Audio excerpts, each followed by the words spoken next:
Bismillahirrahmanirrahim. Assalamualaikum warahmatullahi wabarakatuh. Alhamdulillahirabbil alamin wassalatu wassalamu ala asrofil anbiya'i wal mursalin wa ala alihi wa ashabi ajmain. Amma ba'd. Teman-teman, sahabat-sahabatku, hari ini kita akan belajar bersama. Kita akan membacakan satu kisah yang tersebut di dalam sebuah hadis, ya. Kisah ini adalah kisah seorang wanita yang bernama Su'airah al-Asyadiyah, ya. Dia biasa dijuluki dengan Ummu Zufar, semoga Allah meridhoinya, ya. Dia adalah wanita yang berkulit hitam yang berasal dari Habasyah atau Ethiopia. Namanya sangat terkenal, tertulis dalam tinta emas sejarah Islam, ya. Nah, hadisnya begini, bahwa Atok bin Robah, ya, Atok bin Robah ini adalah seorang ulama ahli fikih di masa tabi'in. Beliau mengatakan bahwa sahabat Ibnu Abbas radhiyallahu anhuma mengatakan padanya, maukah aku beritahu kepadamu seorang wanita ahli surga? Kemudian Atok menjawab, tentu mau, ya. Kemudian Ibnu Abbas mengatakan, dia adalah seorang yang datang kepada Rasulullah, mengadu kepada Rasulullah, ya, minta doa kepada Rasulullah, ya. Dia bilang begini pada Rasulullah, wahai Rasulullah, sesungguhnya aku ini adalah seorang wanita yang punya penyakit epilepsi, ya. Teman-teman tahu ya, penyakit epilepsi, penyakit ayan, ya. Wanita ini mengatakan pada Rasulullah, wahai Rasulullah, tolong doakan kepada Allah supaya penyakitku ini sembuh, ya. Maka kemudian Rasulullah SAW mengatakan kepada wanita itu, kepada Su'airah, kalau kamu mau bersabar, maka sesungguhnya kamu akan mendapatkan surga. Tetapi kalau kamu minta didoakan, maka aku akan mendoakanmu, ya. Ini pilihan yang susah, ya. Tapi Su'airah ini adalah seorang wanita yang cerdas, ya. Dia mengatakan pada Rasulullah, ya Rasulullah, kalau begitu aku mau bersabar saja, ya. Artinya Su'airah ini tentu yang dipilih adalah dia ingin mendapatkan surga, ya. Tapi kemudian dia mengatakan pada Rasulullah, ya, ini memang cerdas sekali, ya. Dia mengatakan, ya Rasulullah, tetapi aku malu karena ketika penyakit ayanku ini sedang kambuh, tanpa aku sadari kadang-kadang auratku tersingkap, auratku terlihat. Maka ya Rasulullah, tolong doakan aku, mohon kepada Allah supaya kalau ketika penyakit ayanku kambuh ini auratku tidak tersingkap. Ya, ini dua-duanya kena ini, ya. Maka kemudian Rasulullah mendoakan Su'airah seperti yang diminta. Nah, teman-teman, ini ada satu pelajaran sangat luar biasa dari hadis ini, ya. Seorang Su'airah, seorang yang berkulit hitam dari Habasyah, dari Ethiopia. Dia memiliki akidah yang kokoh. Dia memiliki keimanan yang luar biasa, ya. Dia punya akhlak yang luar biasa juga, ya. Rasa malunya, rasa malu kepada Allah, rasa malu kepada manusia, dia memiliki kehormatan yang sangat tinggi, ya. Padahal dia adalah seorang yang berkulit hitam, ya, dari Ethiopia. Ethiopia itu kalau kita sekarang melihat Ethiopia itu kan negara miskin dan mungkin kekurangan, ya.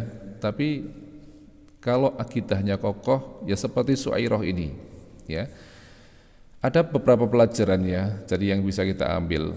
Pentingnya bagi kita sekalian, apalagi ibu-ibu, ya, para emak-emak ini, mbak-mbak, ya, para ummahat, ya, mari perkokoh akidah kita, ya.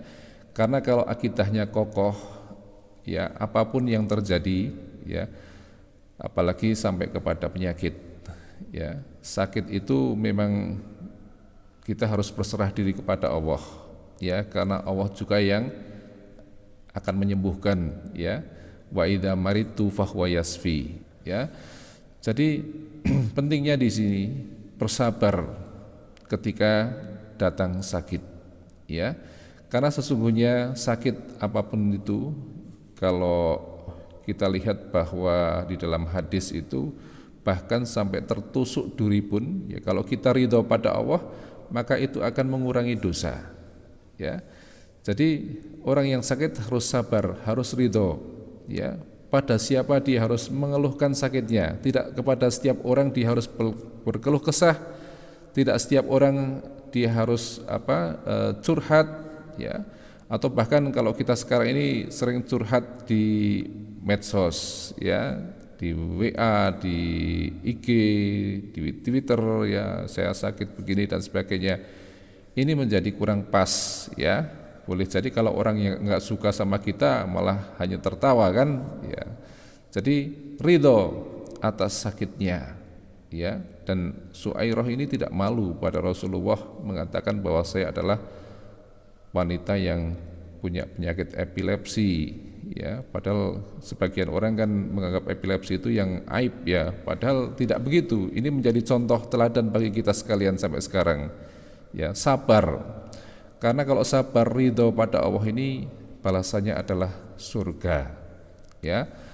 Nah perkara kemudian Suairah malu ketika ayahnya kambuh kemudian auratnya terbuka. Ini rasa malu yang harus kita miliki, luar biasa. Dia menjaga kehormatannya, padahal dia adalah orang yang berkulit hitam. Saya kalau membaca hadis ini teringat dengan seorang yang bernama Ummu Jamil. Siapa Ummu Jamil teman-teman? Ya, Ummu Jamil itu adalah istrinya Abu Lahab. Ummu Jamil artinya dia seorang yang cantik. Ummu, ibunya kecantikan, ya. Jadi memang luar biasa cantik dia, ya. Tapi pekerjaannya itu tukang kompor, ya biasa ngompori suaminya untuk memusuhi Rasulullah, ngompori masyarakat ketika itu untuk memusuhi Rasulullah, ya akidahnya rusak, akhlaknya rusak, ya. Nah ini teman-teman, ya emak-emak, ya ibu-ibu, mbak-mbak, ya mari kita perbaharui, ya rasa malu kita jaga, ya. Kehormatan kita harus kita jaga, ya. Kalau Suairah ini malu meskipun dia dalam keadaan tidak sadar. Sakit ayan itu kan jatuh tidak sadar, ya. Nah, yang sekarang terjadi kadang-kadang kebalikannya, ya. Dalam keadaan sadar menampakkan aurat. Ini kan subhanallah sangat bertolak belakang, ya. Jadi apalagi di media sosial, ya berlenggak-lenggok menampakkan auratnya, menampakkan kecantikannya padahal sudah bersuami, ya. Ini subhanallah, mudah-mudahan kita, ya keluarga kita dijauhkan. Nah ini penting juga bapak-bapak, jangan menjadi suami-suami yang dayut. Apa itu dayut? Ya tidak memiliki rasa cemburu, ya ketika istrinya seperti itu, ketika anak-anaknya istrinya bermaksiat, ya kita jaga kehormatan istri kita, kehormatan anak kita, karena itu sesungguhnya adalah kehormatan keluarga kita, ya bapak-bapak, ya panjenengan semua adalah pemimpin, kita semua pemimpin, nanti akan dimintai pertanggungjawabannya, ya jangan sampai kita mendapatkan dosa karena kita tidak punya rasa cemburu, ya kalau istri kita berlenggak-lenggok, istri kita kelihatan auratnya di hadapan orang, di media sosial, ya ini menjadi pelajaran bagi kita sekalian. Ya mudah-mudahan kita sekalian, ibu-ibu, mak-mak, ya kita semua bisa introspeksi, ya karena kecantikan itu, ya kecantikan yang hakiki, ya semua wanita pengen cantik kan, semua wanita ya harus cantik, tapi kecantikan itu harus dipoles dengan akidah, di make up dengan akhlak yang baik, ya dipoles dengan kesalihan. Jadi itu teman-teman ya, di dalam sebuah hadis Rasulullah juga sudah pesan pada kita ya, bukan parasnya, bukan kecantikannya, bukan pula hartanya, tapi Allah melihat pada hati dan amal soleh kalian. Ya, ini penting ya. Sekali lagi, mari kita poles kecantikan dengan akidah yang kokoh, dengan akhlak yang baik, dengan kesolihan. Mudah-mudahan bermanfaat. Wassalamualaikum warahmatullahi wabarakatuh.